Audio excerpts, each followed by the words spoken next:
Ассалаумағалейкум ағайындар, қалайсыздар? Міне бізде екінші часть болсын. Премьянкамыз бітуге жақын қалды. Стена обой, асты ламинат, плинтусы, пластиковый плинтус болды простой. Мына жерге договоркасын қойып қойдым. Пеналап. Енді мына жерде обороттың орны бар, мына жерде 3 оборот.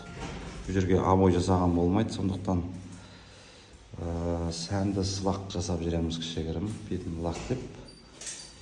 Өйткені ыстық болады, ертең обой көтеріліп кетеді. Потолокқа подсветкасын бәрі салынды. Мына жақта кафель болды.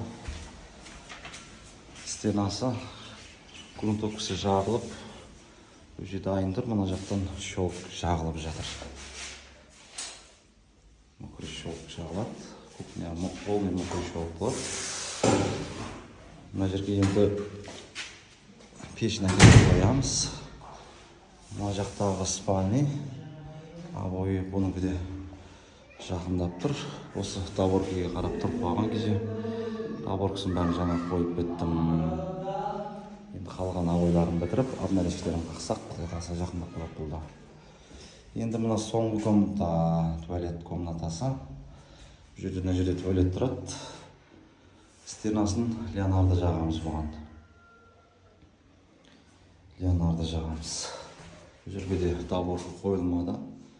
Простой бұрыш шығарып жібердік. Осы біздегі жұмыс, құдай қаласа, сыртқа травертин заттарын алып келдік. Шелектер тұр. Сыртқа травертин жасайтын боламыз.